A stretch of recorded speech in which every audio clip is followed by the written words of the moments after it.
La fast fashion, c'est le fait de proposer sans cesse de nouveaux produits à moindre coût et à moindre qualité.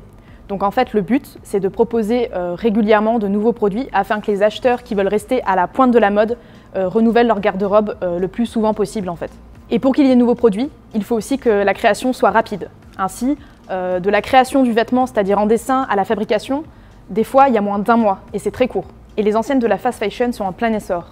On a pu compter que de 2000 à 2014, la production de vêtements elle a doublé, c'est-à-dire que durant cette période, il y a plus de 100 milliards de vêtements qui ont été vendus.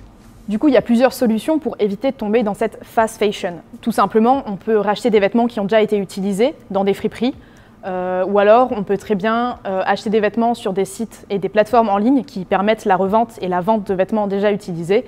Et il y a notamment des associations comme Emmaüs, Oxfam, qui proposent pour pas cher des vêtements déjà utilisés. Il faut savoir qu'en Europe, tous les ans, il y a plus de 4 millions de vêtements qui sont jetés. S'ils sont en bon état, je peux les donner, les vendre ou alors les recycler. Et s'ils sont en mauvais état, je peux les jeter dans des conteneurs dédiés aux vêtements pour que les associations ensuite puissent les récupérer et les recycler elles-mêmes. Ou alors on peut utiliser nos vieux t-shirts pour faire des petits chiffons pour le ménage.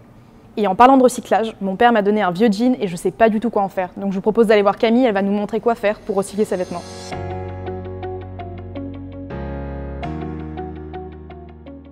Donc je vais vous montrer 3 astuces à faire sur ce pantalon qui est un pantalon homme. Je vais le mettre à une taille femme, le couper pour en faire un bermuda et enlever cette tache qui ne s'enlève pas à la machine.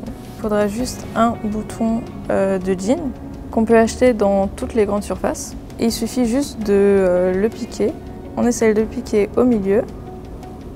Voilà. Et puis on pose le bouton par-dessus. Pour enlever la tache, il nous faudra juste du bicarbonate de soude et de la lessive qu'on mélange ensemble. Puis il faut frotter avec une brosse à dents sur la tache jusqu'à ce qu'elle s'enlève et passer le jean à la machine à laver.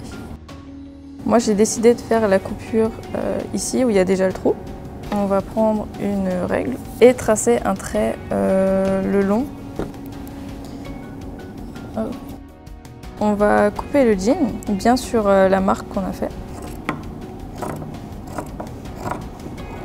Et pour que ce soit bien symétrique, il suffit juste de replier le jean, comme ceci, le mettre bien bord à bord.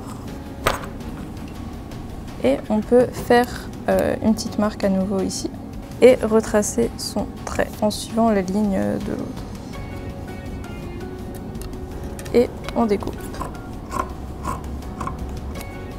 Ensuite, pour effilocher un peu le jean, on va prendre les ciseaux, on va frotter un peu dessus et les fils ils vont sortir au bout. Et on peut tirer dessus si on veut un petit peu. Avec très peu de moyens et très peu de temps, on peut modifier un jean de A à Z.